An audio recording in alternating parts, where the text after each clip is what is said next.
한 양치기가 매일 아침 연한 불을 들고 우리로 들어갔습니다. 사람들이 이것을 매우 궁금하게 여겼습니다. 하루는 마을 중에 한 사람이 양치기를 따라갔습니다. 양치기는 다리가 부러진 양에게 풀을 먹이고 있었습니다. 어쩌다가 양의 다리가 부러졌습니까? 사람은 짐승에게 물린 것입니까? 양치기는 태연한 표정으로 대답했습니다. 내가 부러뜨렸습니다. 마을 사람이 깜짝 놀라 다시 물었습니다. 당신처럼 양을 사랑하는 사람을 아직 보지 못했어. 그런데 양의 다리를 부러뜨리다니. 양치기가 양을 쓰다듬으면서 말했습니다. 이 양은 자꾸만 길을 잃어버립니다. 내가 가까이 가면 슬슬 도망을 갑니다. 목장 주변에는 사나운 짐승들이 많이 있습니다. 그래서 다리를 부러뜨린 것입니다. 매일 음식을 먹이면서 정을 쌓기 위해서입니다. 제 목자를 알아볼 때까지 꼴을 먹일 것입니다. 하나님께서는 가끔 사랑하는 사람에게 큰 시련을 주십니다. 그것은 제 주의를 찾게 하기 위해서입니다. 기도하는 한 사람은 기도하지 않는 한 민족보다 위대하다고 하는 말도 있듯이 기도는 그만큼 신앙인에게 있어서 절대적인 위치를 차지하고 있습니다. 사람이 호흡해야 살 수 있듯이 성도는 기도를 해야 영적인 삶을 영위할 수 있습니다. 기도는 신앙이고 생명입니다. 기독교는 기도교입니다. 일찍이 선지자 사무엘은 이스라엘 백성들에게 나는 너희를 위하여 기도하기를 쉬는 죄를 여호와 앞에 결단코 범하지 아니하겠다고 했습니다. 사무엘 선지자는 기도하기를 쉬는 것을 죄라 이렇게 단정을 했습니다. 오늘 본문에서 예수님께서는 불의한 재판관을 비유로 들려주시면서 사랑하는 성도들에게 기도하라 이렇게 명령하고 계십니다. 그러나 인자가 올 때에 세상에서 믿음으로 기도하는 성도를 보겠느냐 하셨습니다. 형식적이고 습관적인 기도를 드리는 성도가 아닌 믿음으로 기도하는 성도가 되어야 합니다. 우리 모두는 어렵고 힘든 세상을 살아가고 있습니다. 이제 사순절 기간이 시작되어지는데 사순절 기간에 우리 모두 깨어서 믿음의 기도를 드리는 우리 모두가 되어야 합니다.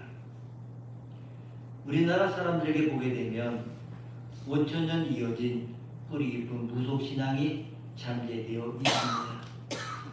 특별히 기도의 영역에서 지성이면 감천이라는 공식을 가지고 있습니다. 그래서 아이가 생기지 않을 때 소아과 같은 데 가서 정화수를 떠놓고 100일 기도, 1000일 기도를 하는 것입니다. 정성을 들이면 하늘이 감동한다는 것입니다. 이런 것이 무속신앙입니다.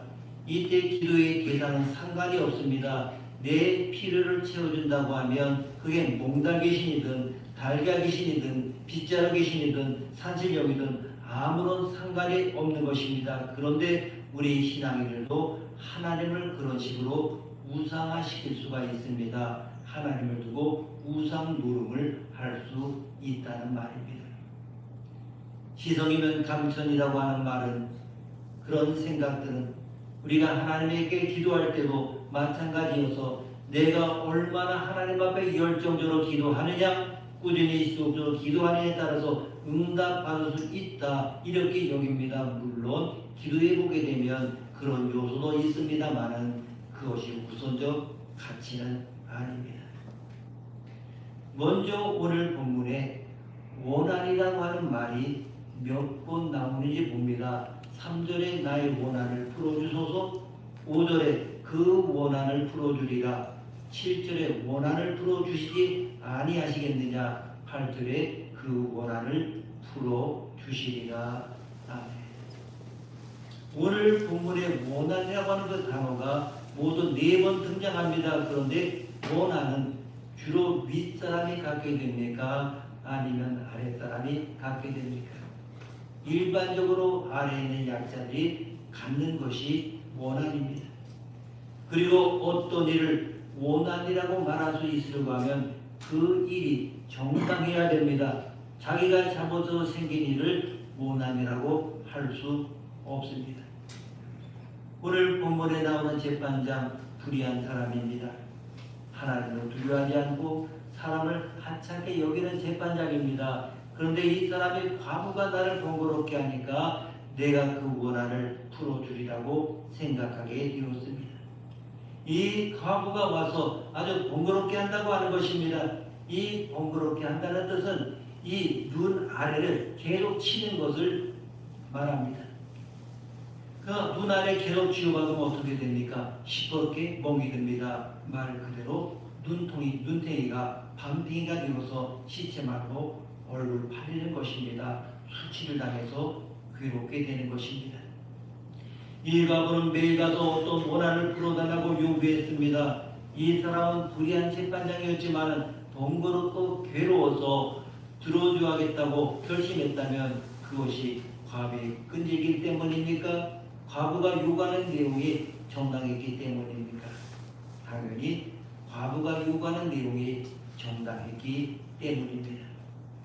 불의한 재판장이지만 과부가 요구하는 것이 정당이기 때문에 안 들어주었다가는 수치를 당할까봐 들어주는 것입니다. 끈질김이 근본적 가치가 아니라 정당성이 우선되는 가치인 것입니다.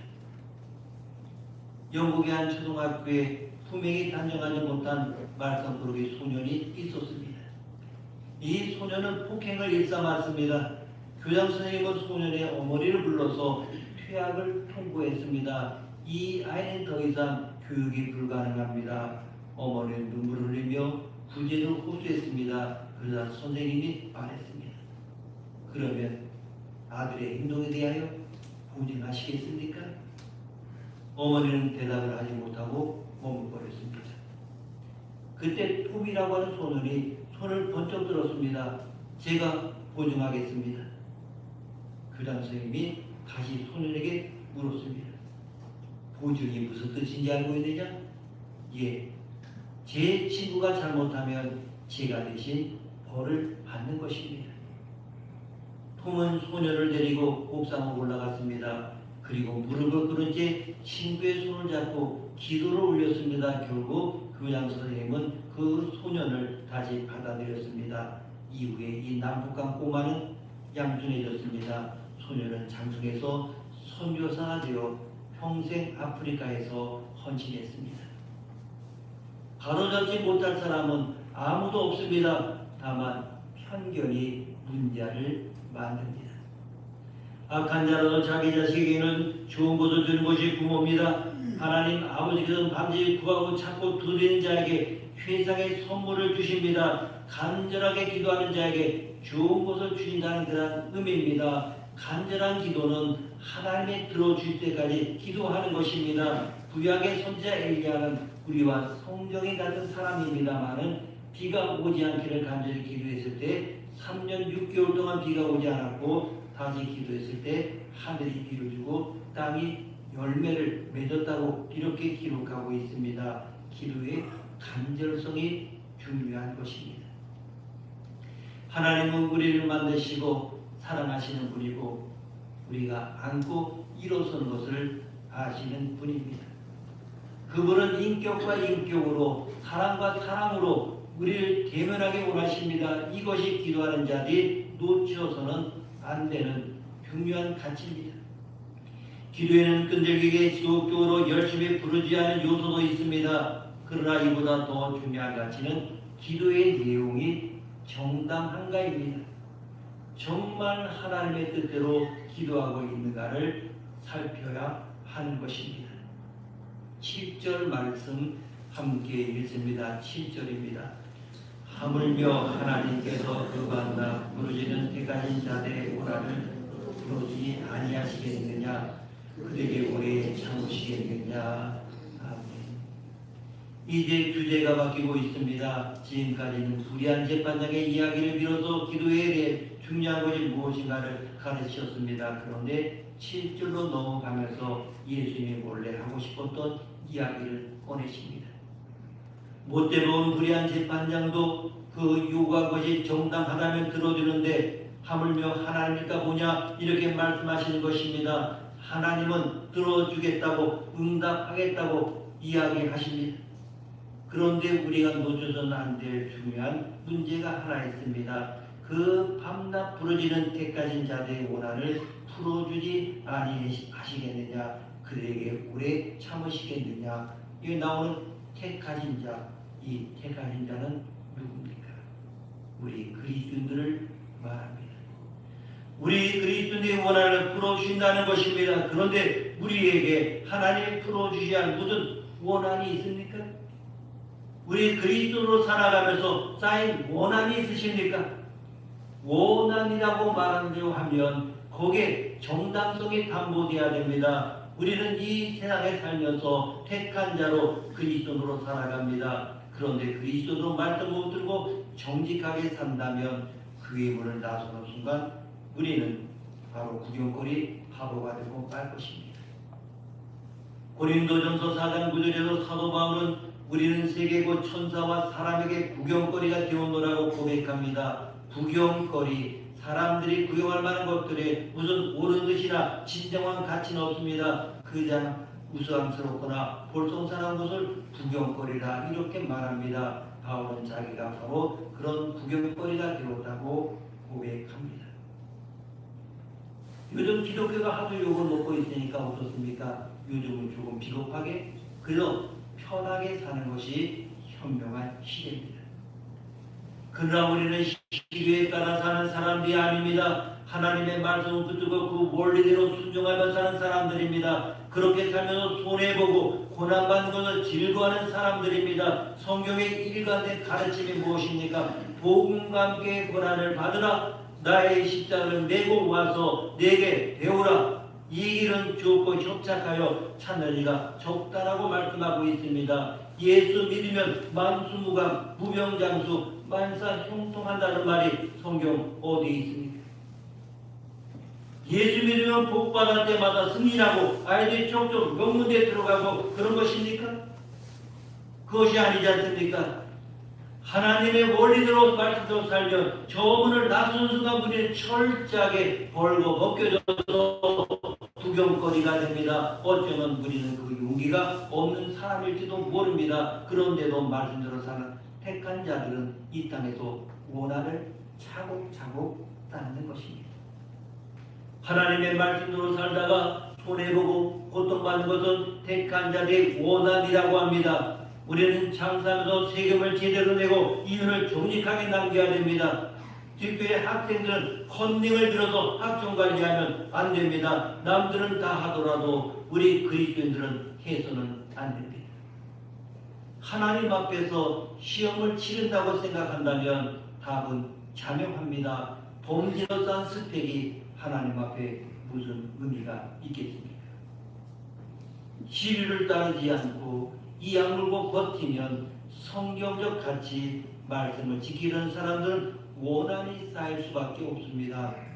손해를 본다는 것입니다. 7절 말씀 우리가 다시 읽겠습니다. 7절입니다. 하물며 하나님께서 그 밤낮 부르짖는 있는 택하신 자들의 고난을 풀어주지 아니하시겠느냐, 그들에게 오래 참으시겠느냐. 아멘.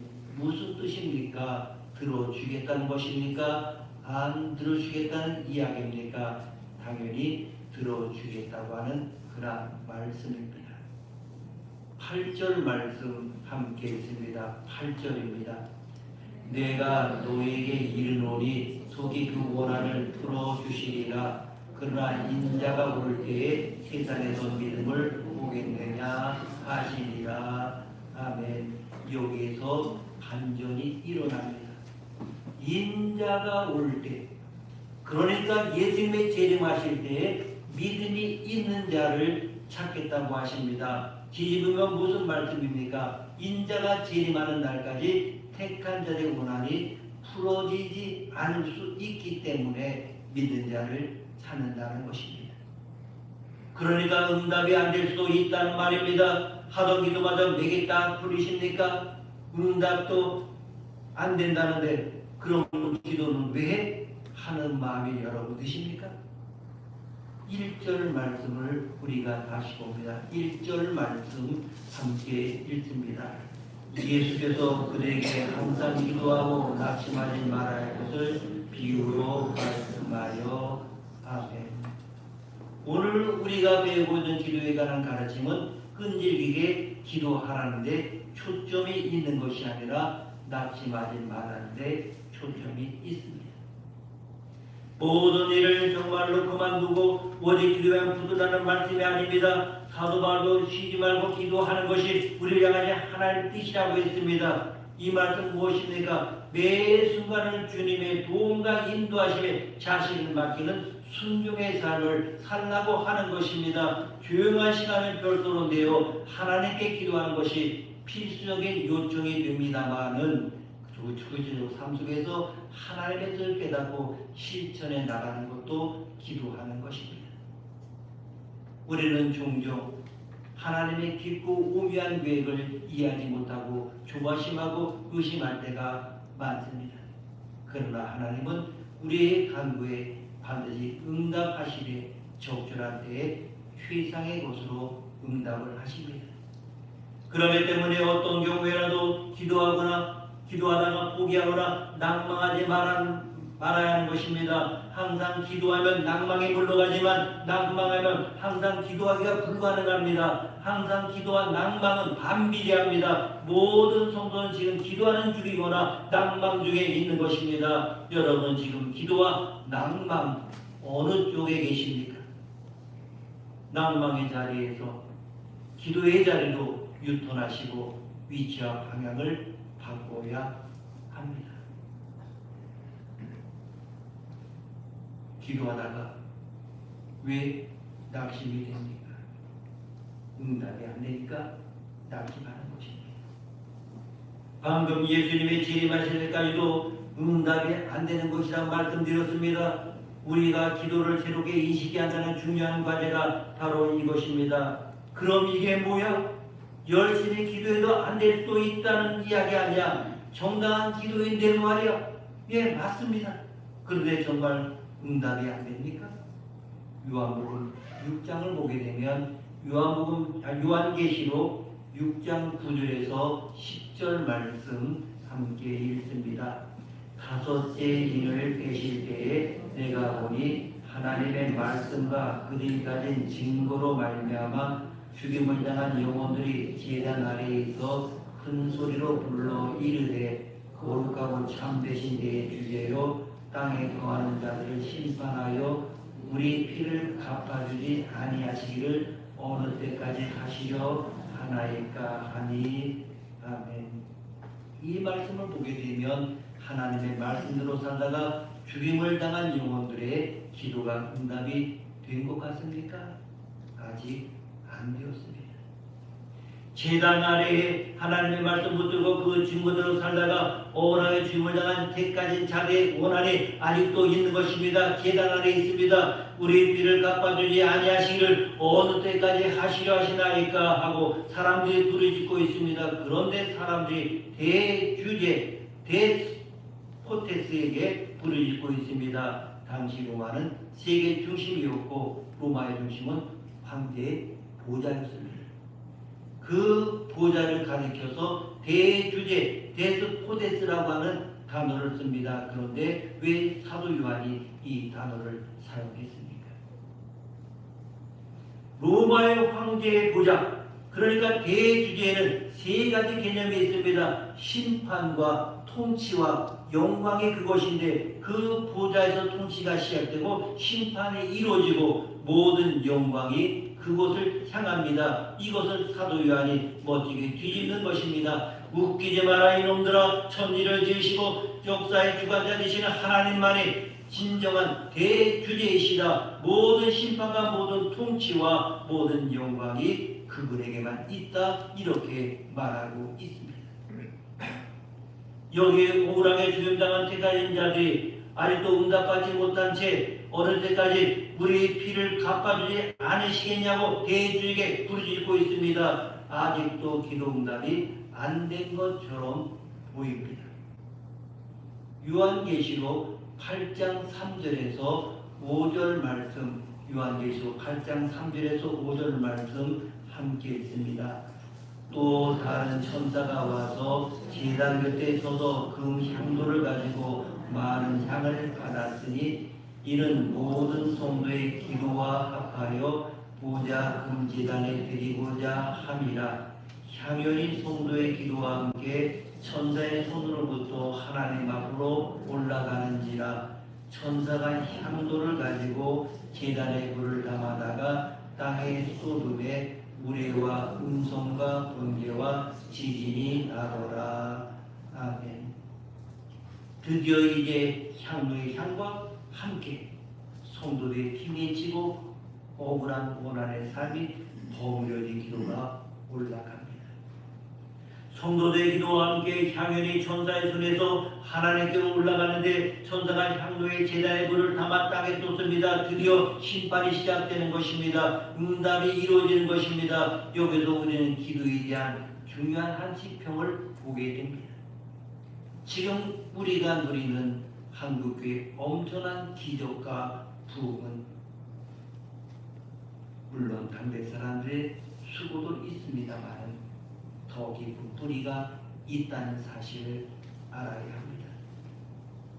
지금 한국 사회를 보게 되면 망할 짓만 하는 것 같은데도 이상하게도 잘 먹고 잘 살고 있습니다. 우리가 공부를 많이 하고 수술을 잘해서 그렇습니까? 아닙니다.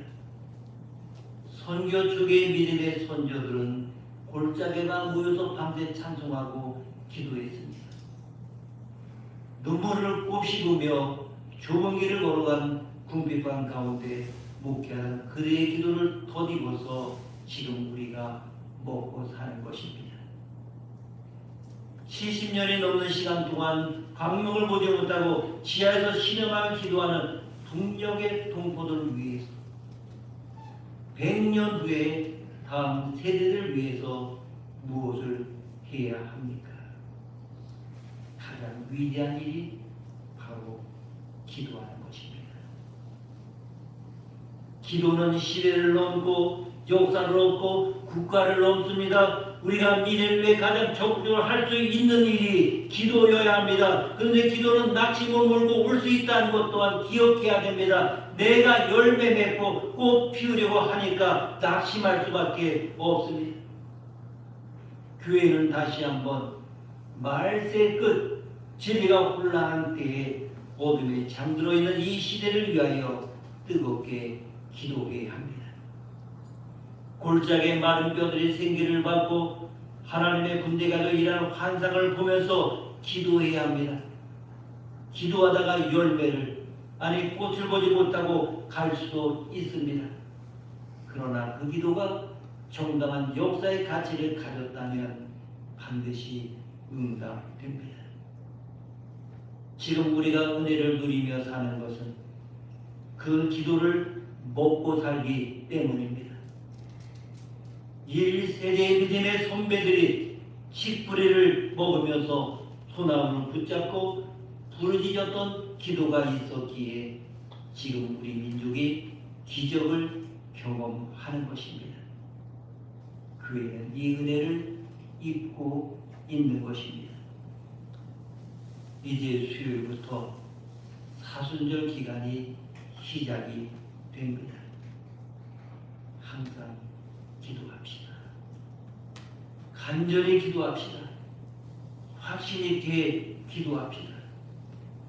설 명절 가족들이 함께 모여서 포기했던 기도의 손을 서로 다시 마주잡고 드리는 기도가 하나님의 두 발에 붙들려서 승리하는 우리가 될 수 있기를 믿음으로 기도하여 응답과 축복받는 성도와 여러분의 가정들이 되기를 축복합니다.